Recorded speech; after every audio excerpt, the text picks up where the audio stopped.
In more layman terms, what that means is stabilizing the physical actual cannabis seed.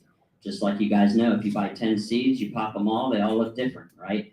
And it goes the same for commercial growers. They buy 10,000 seeds and they've got all these different genotypes expressed throughout their canopy. In soybean, corn, tobacco, you can buy seed and it's uniform. And so this was our goal getting into cannabis in 2012. And so what we've done and what we've achieved is we've established 75% homozygosity within our seeds. Every seed that we develop takes about 36 months in R&D before we can actually produce a seed to sell that's going to be stable. Okay. In 2016, we became federally licensed in North Carolina, where we opened our second facility. It is a tissue culture facility. Tissue culture has allowed us to store a little over 2,000 varieties in vitro, some of them dating back to 2008, and then some of them as new as 2020. And what tissue cultures allowed us to do is never water plants, never feed our plants, and never look at our plants. They grow in cryo, completely sterile, up to a year without us looking at them or touching them. And so what this has allowed us to do is to bring genetics from all over the globe. We've got about 20 countries in our vitro vault, genetics sourced from about 20 countries. And so we use this genetic vault to develop new lines. We specialize in plasticity breeding. What this means is we're taking certain fungi, certain pests, certain pressures you're going to face as a grower, indoor or outdoor, and we're breeding in resistances. And I'm going to get into this a little later about that as well. My name is Justin Esquivel. I'm the geneticist and CEO at Green Luster Phenos. We're located in Madrid, Spain. We're located in North Carolina, and we hope to be open very soon in Long Island, New York. We're already in Long Island, New York, but we haven't established a replicate cookie cut of what we're doing in Madrid and North Carolina. I have personally consulted on 100 plus facilities, 84 of which operate commercial canopies. My background is pretty robust. I've done propagating Nico blue hydrangeas, grafting Japanese maples. We've been exporting and importing rooted tissues in vitro in traditional ag for a little over a decade now.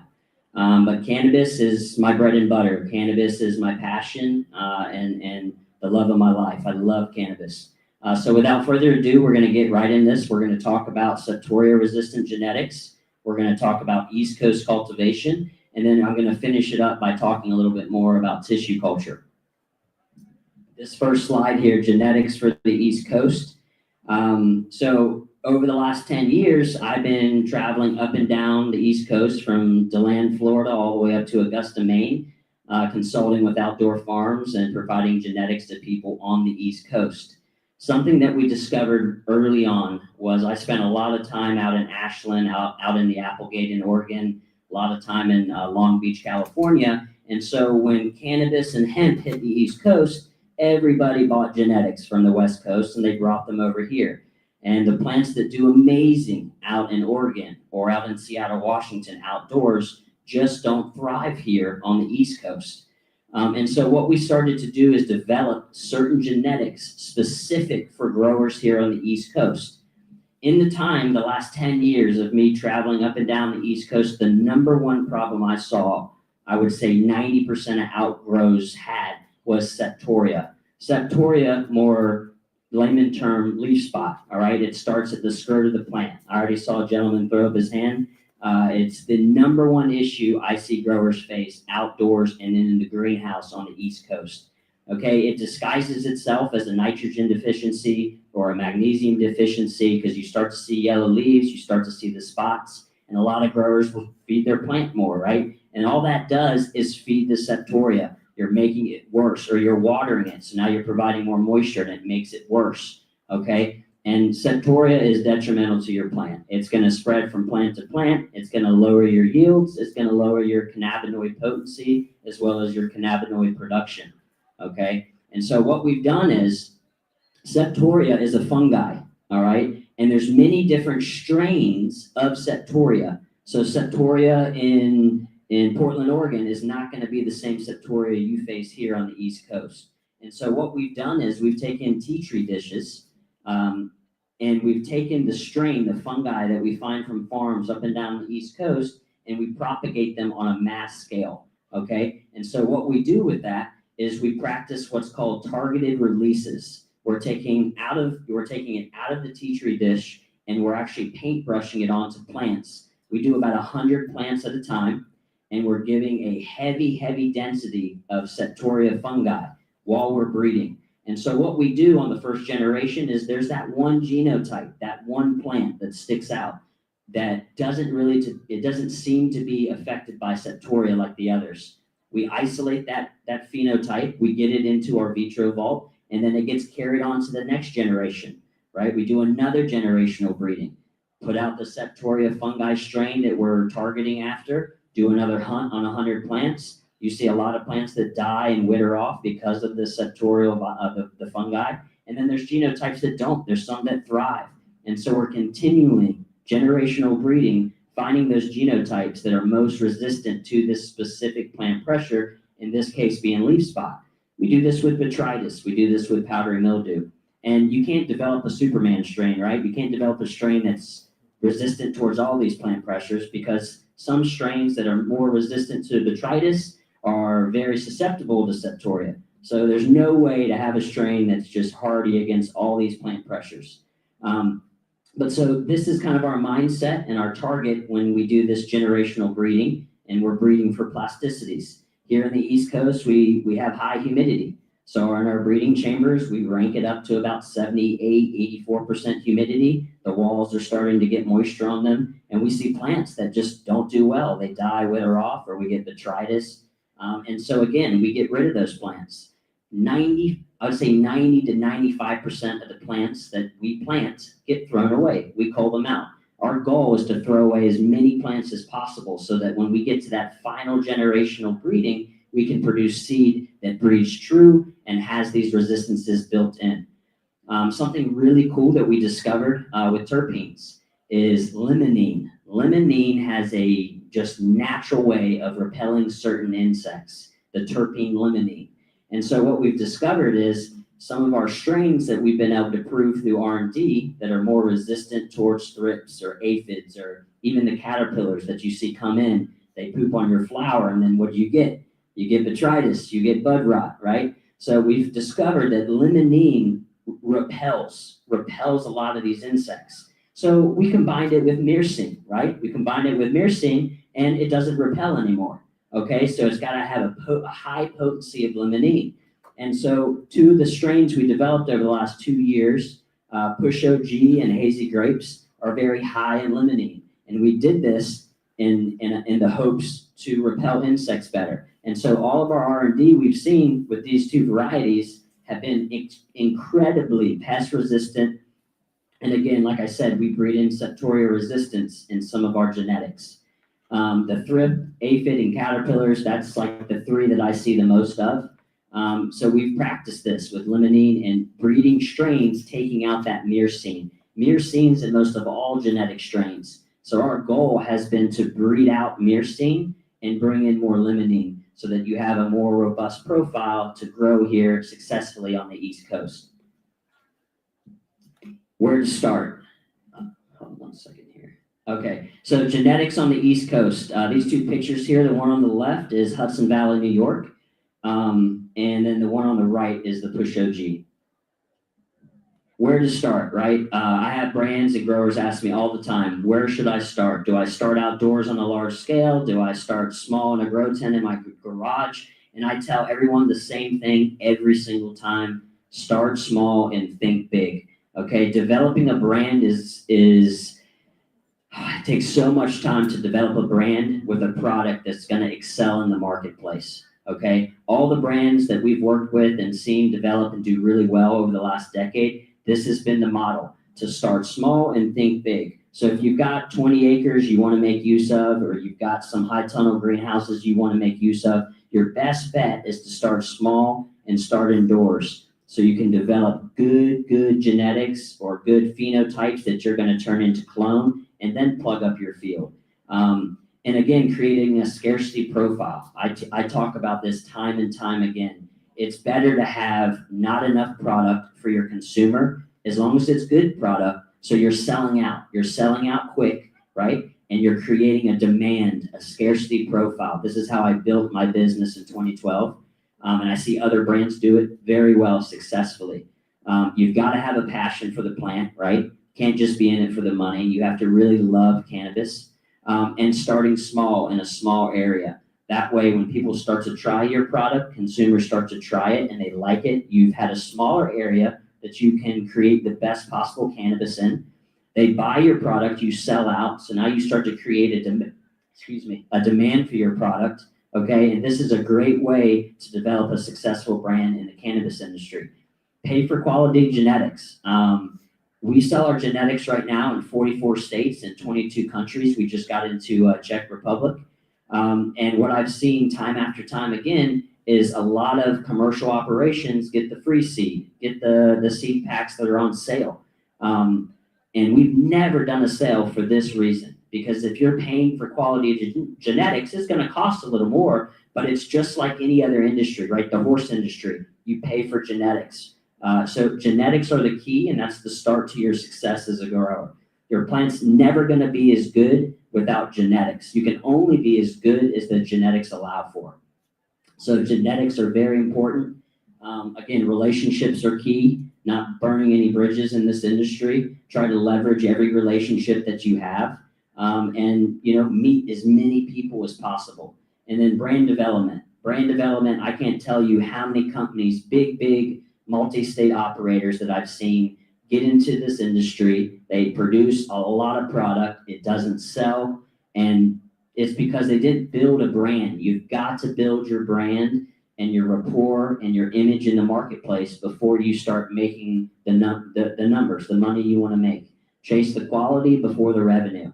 And again, this is probably the best advice I could give you, is again, start small, think big, and start indoors first. Outdoor cultivation. Left here is also upstate New York, and the strain on the right is our wintry fruit. So I'm going to talk about 3 ways that I've seen be extremely successful on the East Coast growing outdoors. This is the first time I've done this presentation. I normally talk about indoors and greenhouse, and so I wanted to change it up a bit and talk a little bit about outdoors. So your first bullet there, field raised beds and white plastic mulch. If you're going to go for the row crop, utilize your acreage. I'm going to give you some tricks and tips to ensure that you're successful. Okay. First thing is raised beds. All right. The reason you do raised beds is cannabis sativa is very, very dependent on oxygen in the rhizosphere. Okay. That's your root zone. Cannabis loves oxygen.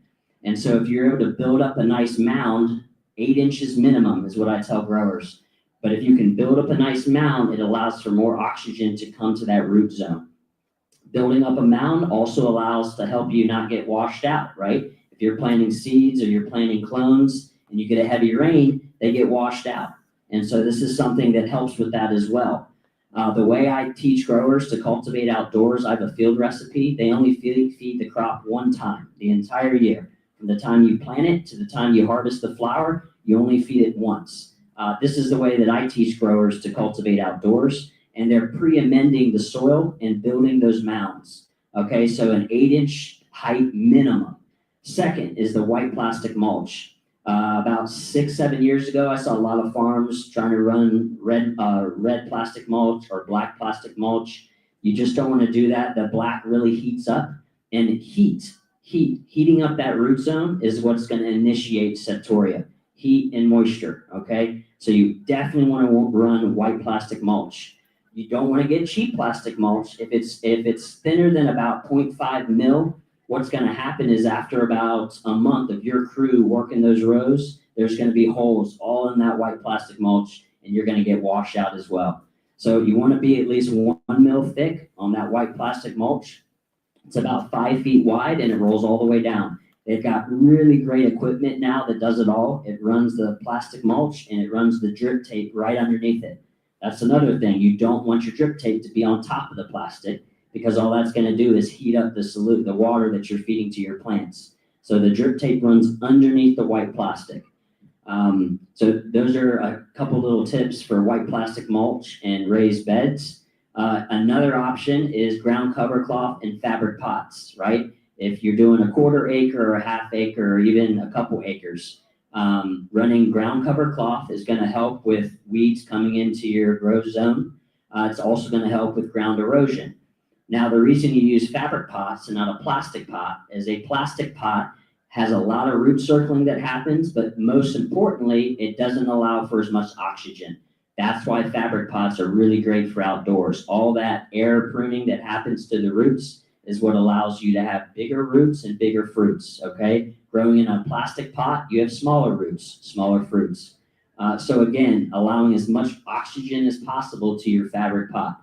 If you're gonna run, several hundred fabric pots on the ground cover cloth, depending on what size your clone or starter plant is when it's going out, I recommend like a 10-gallon pot or a 20-gallon pot.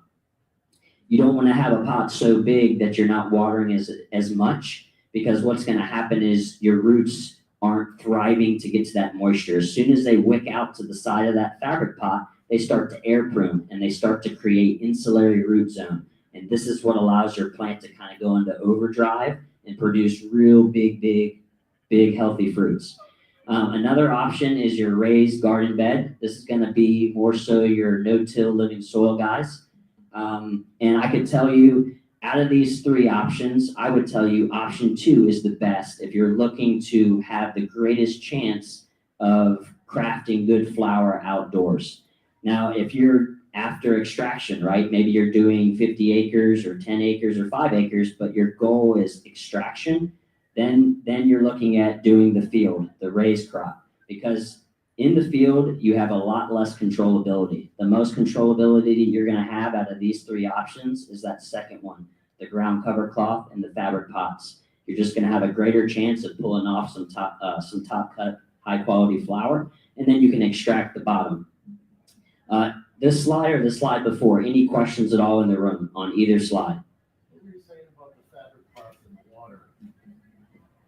So with the fabric pots, you're gonna get more oxygen, but the fabric pots have air pruning. So just like when you top a plant, right? When you top a plant, 2 new shoots come out. Same with the roots. When that root gets air pruned, more insulary roots come out.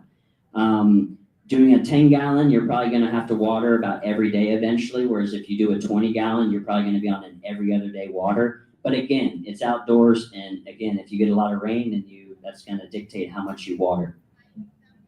Yes, sir. What size fabric pots would you recommend? 10-gallon or 20-gallon. A lot of people think a bigger pot. The key is the more you can feed this plant, the better it's going to produce for you.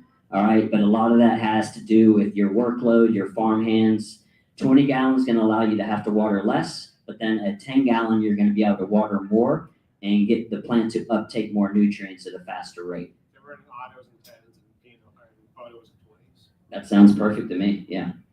So the way I teach is I have people pre-amend the soil. And so even in a pot, they're feeding their crop once for veg and about 2 times for flower. That's it, top dressing. I'm a holistic grower. I believe in organic growing. Of course, you can grow with salts and synthetics, but again, the way I choose to grow and the way I teach others to grow is organically. And now you can grow organically more affordably than ever. I would say it's about equal with salts. It just depends on your scale and how much you're having to feed. But great question. Any other questions? Would you recommend living soil in those 20-gallon pots, or would you just do So I recommend a soilless substrate. It's coco coir, sphagnum, peat moss, and perlite. I have a pH adjuster and a wetting agent that I recommend you use as well. And then you just pre-amend that soil with organic dry fertilizer. And so it's fine for all of veg. You don't have to touch it, obviously, other than irrigating and watering it. And then in flower, you're having to do 2 top dresses. But this is just a good way for you to grow outdoors without having deficiencies. Any other questions at all on those first 2? All right. So ways to start. You have 3 ways to start as a grower, right? You can start from seed, you can start from a rooted cut, or you can start from a rooted tissue in vitro. I'm going to talk about the pros and cons to all of them because there's pros to some and there's cons to some. So for a seed, the pro with the seed is you get that radicle, that initial taproot. That's that first little white tail that pops out. And the radical actually produces many, many hormones that allow you to achieve the full genetic potential of that plant, okay, of that specific genotype. The disadvantage to seed is it's so unstable. You know, you buy a 10-pack of seed and it seems like every seed looks like a different genetic. And that's why I got in this industry, was to create homozygosity within cannabis in seed form so that you could plant 10,000 of our seeds and only find 3 to 4 genotypic expressions across the canopy. So that's the pro, and then the con again, the instability, right? Feminized seed also, a lot of them have the tendency to go hermaphrodite. So that's another thing you have to worry about starting with feminized seed. The way that we breed and the way we operate, we're able to get 99.97% feminized. So if you plant 1,000 of our seeds, you might find 1 hermaphrodite. And that's about as good as feminized seed can get. So then you have clone, right? The whole reason clones exist is because seed was so unstable. And especially, I remember in the West Coast when this started, everybody wanted their bud to be uniform in the bag, right? The consumer, if they buy Blue Dream on a Monday, it should look the same on Friday. And so that's why clones came on the scene, because farmers, producers, consumers wanted to see uniformity for each strain. So the advantage of clone is you get the uniformity and you shave off about 2 to 3 weeks of growth time, because with the seed, you've got 2 to 3 weeks of the seedling phase. The disadvantage of clone is you don't have that radical. So that plant's going to do really well, but it's not going to achieve its full genetic potential. Okay, it just never will. You can get amazing bud grown from clone. I'm not saying that. I'm just saying it will never achieve its full genetic potential like that same genotype would achieve growing from seed with a radical. Clones also, there's a lot of issues with people getting beautiful clones. They're green, white roots, and then 2-3 weeks later, they get a russet mite outbreak, or there's some sort, or they hoplate in viroid. It's a big reason we're in tissue culture, because we can take genetics. We just released an NY sour diesel, which we've had since 2009, and we were able to, over 2 years, utilizing Meristem TC, get it back to its original vigor. For all you guys that have been growing for a while, you know how if you have a mom along for several years, you start to get genetic degradation, right? If it's on its 5th or 6th or 7th generation, the plant just doesn't perform like it did on its 1st or 2nd generation. And that's where tissue culture comes into play. So again, with clones, there's pros and cons, just like there is seed. I have up here advantages of a breeder's cut. So our breeder's cut, the advantage with that is we'll plant 100 seeds. We'll find the best possible genotype. We will then get it into our vitro vault, and we can then produce it on a sterile scale. So on a commercial scale, but more importantly, it's sterile. And so instead of a grower having to pop a bunch of seeds to find the prize pheno they're going to use in their grow, you get it right out of the gate. So we offer a rooted breeder's cut. Next is the tissue culture. Show of hands, how many people know what tissue culture is? Okay, so about half. So tissue culture, as you see in these little vials here, what we're doing is called axillary node culture. And what we're doing is we're taking a node. So you can see the clone over here on the side. That clone has about 5 nodes. So that same clone we can turn into 5 vials. So we take the node, we get it sterilized, and then we get it into the tubes. They sit in that tube for a year, and they grow for a year. You don't have to feed it, you don't have to water it, and all you need is a traditional incandescent light bulb to go above it. Okay, so that's what I like about it. You can do about 50,000 of these in the size of a hallway bathroom. And so it allows you to store genetics, do it very cheaply, and still keep your favorite genetics around. The advantage to this is you don't have to pay employees to water mom plants and clone plants. It saves you 75% of what it would cost you to have a large mother stock and a propagation operation. So there's tremendous savings. I have people ask me all the time, how much does it cost to do tissue culture at home? Your most expensive thing is your laminar flow hood. Okay, so to do it at home, you're looking at like $1,200. To do it on a commercial scale, now you're talking maybe $10,000. But it is very affordable and it's easy to do. You can kind of see a pink hue.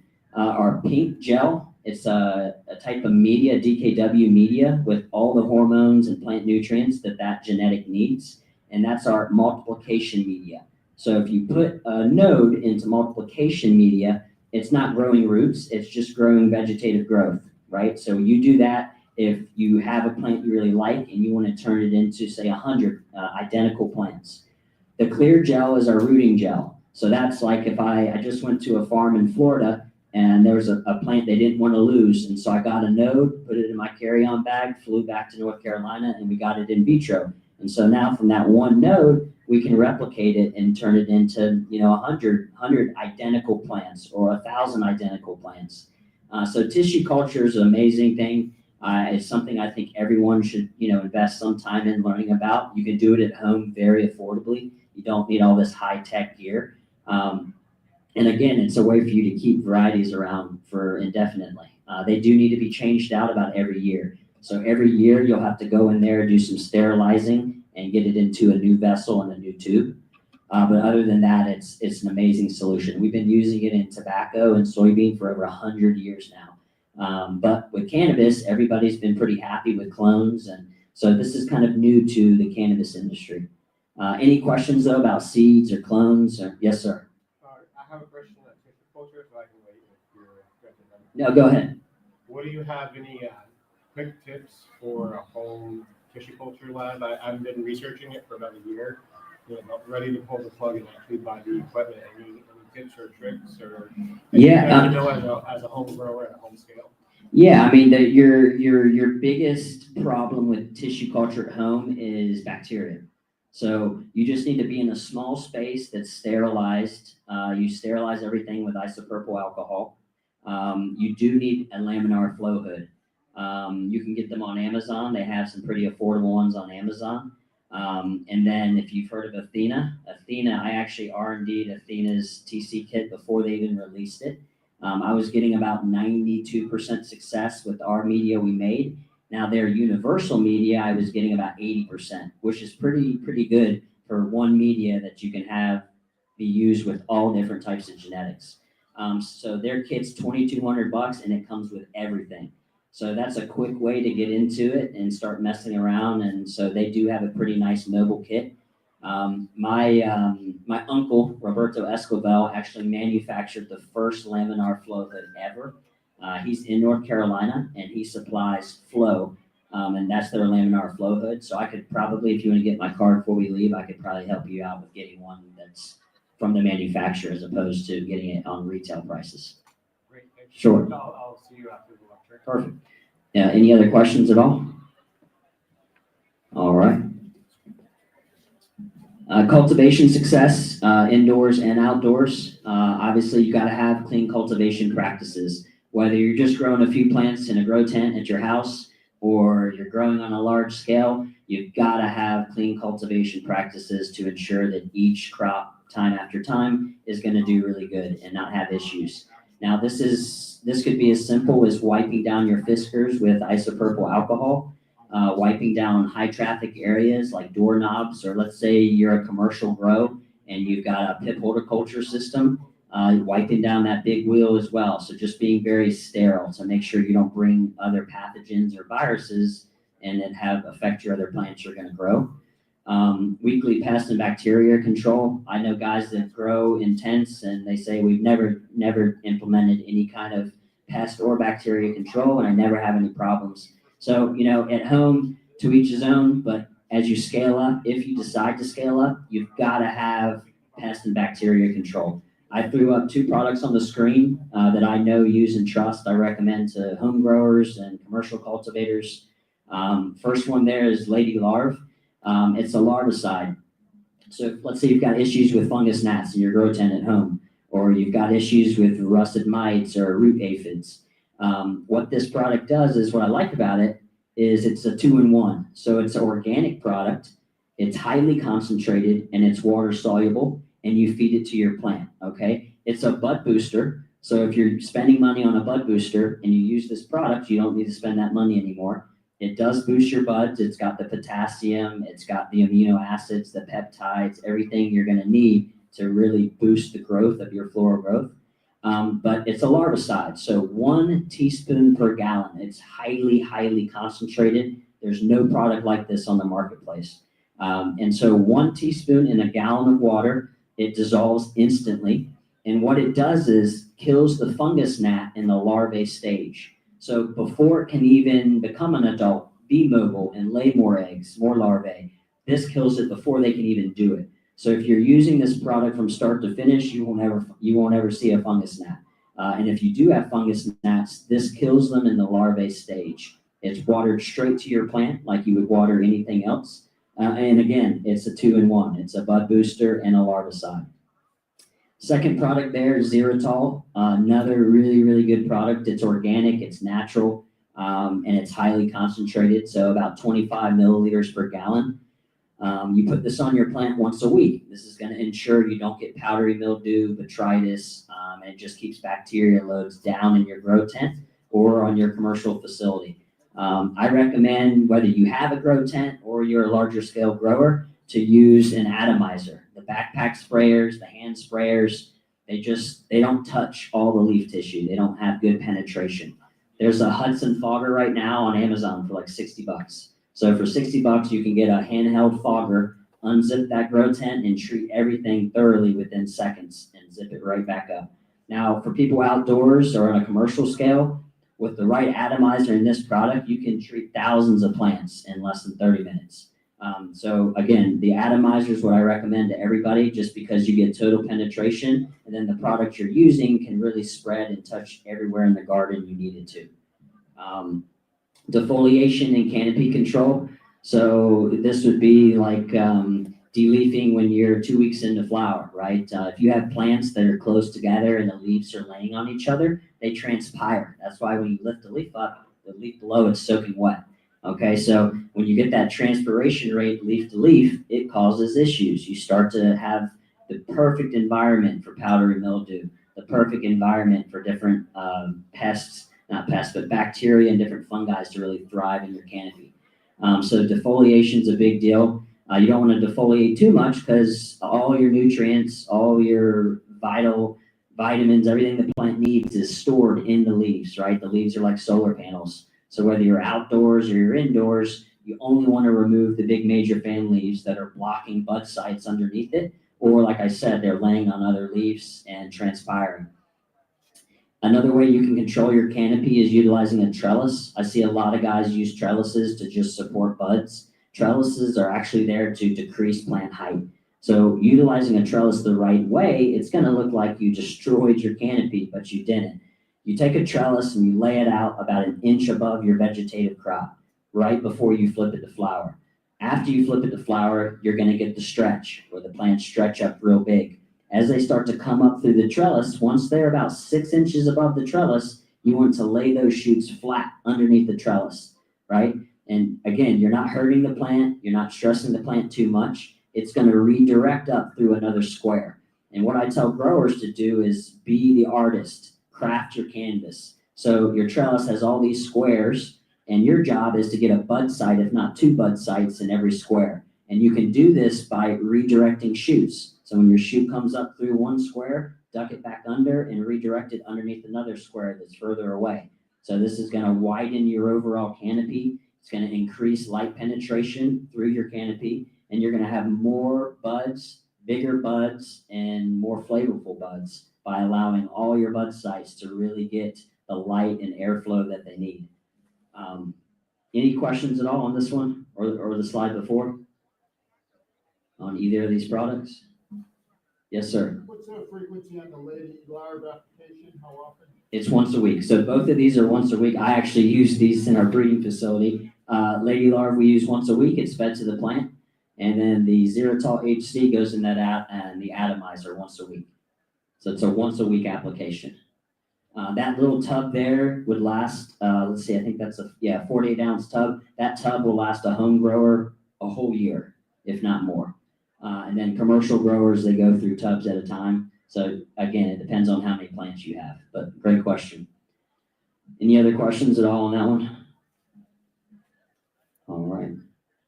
Well, I appreciate everyone hearing me out today. And if you have any questions, I'm going to be around for the next few hours. So you can just pop up here and I'd be glad to answer any further questions you have.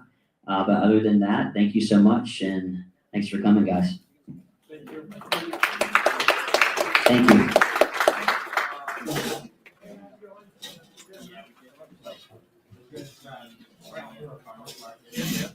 I'm just gonna.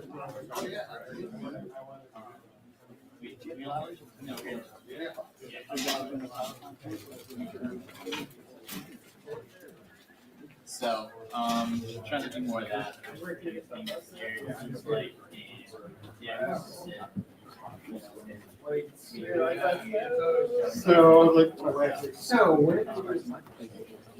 If I start coming, well, she's big.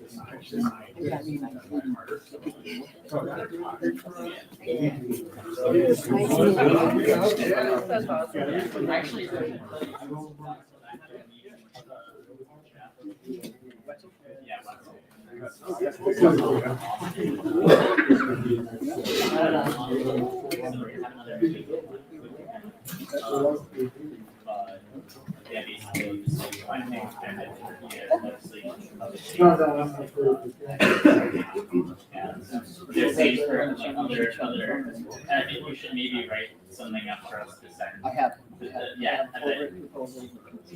yeah, but not just proposal, yeah, and, you can put testimony also, if it's not already in there. What steps in where to go in. Yeah, what to say. Try to circle away from That's good. those guys. I'm thinking, yeah, I'm like, we're putting it in front of them, so we'll see what ends up happening, but it's, kind of where the mess We're is. gonna try to- I don't know if he's talking about, but I honestly think he's probably one of the best educated people about what's actually. Yeah, I got back, it's been years now since I got to You guys He's like, Yeah. Yeah, I mean, that's where they forced everybody. Right? I can't even believe we're here today. Right. Yeah. It's I a feel farce. like It's I'm hard. just nervous, and I'm trying to go on. I feel the same way. I feel the same way. And I'm just here to speak, but I feel the same way, because this is. yeah. This is what they're creating. Yeah, I mean, I could get beat up in here. So they, so the CCC, they showed up.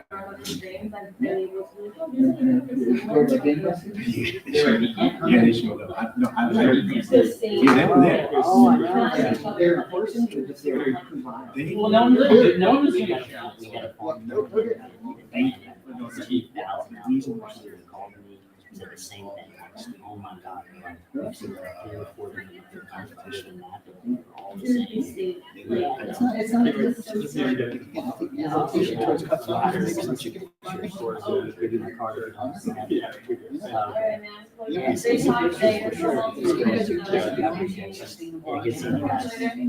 Right, we're talking about it. Hi. Hey, how's it going? Just got a quick question on that. We come back and like. Nah, I wanna talk to him, like, he's facilities. If you do that for shower, do you have to do anything like postpone it to make sure that there's not like some carryover into the Oh, market? no. So that's the later on goes into the. That will go substrate, into the less soil. substrate. But the xylitol is organic, completely natural, they're certified in all states. I would tell you to spray, like the last 2 weeks. Yeah. And that's just good practice, that's what I do. Okay, But the bottle says you can use it up to harvest. okay. So just like kind of dial it back to that like right in the beginning. That's right. All right, That's right. cool, thank Yeah, you. man, absolutely. All right. What's going on? I think this guy had a question. I'm Brad. Brad, nice to meet you, Brad. How is it? No, it's just. Yeah, yes. Yeah, that's right. So I'm trying to put my wife back in her office is downstairs, like in the basement. Okay. You might get booted out.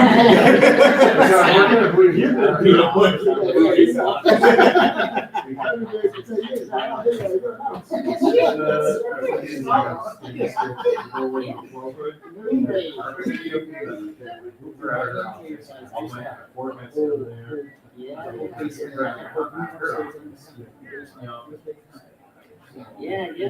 I'm been kind of nervous about the whole. You really expensive. way, so way fail, so. Yeah. I can kind of just step forward, nobody, especially. What do you do with your tent? You just grow for personal use? Or Right now, I'm not going to try to sport, but, It's cannabis. yeah, so I tested cannabis sport, mostly testing for IVs and hips. Okay. But I'm just going home for, I just happen to see. So like, hey, I see your notes, I see your journals, and what all that stuff, so I can grow and stuff. So now if I can keep that, that's what it's for them. Cheap cultures. Oh, it'd be huge. Nobody in my area, especially in homegrown. I remember, like, especially when I'm in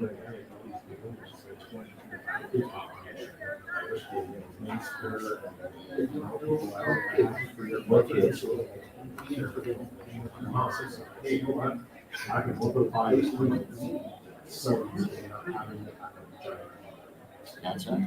I'm trying to get to that. I haven't had any good experience with it. I don't have any Dude, that's what I consult with home growers on how to do it.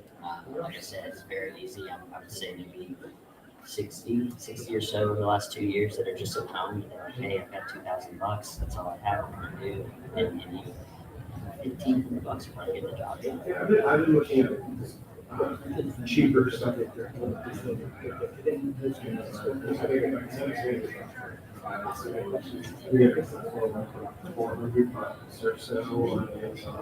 The key is you need to have HEPA and UVC.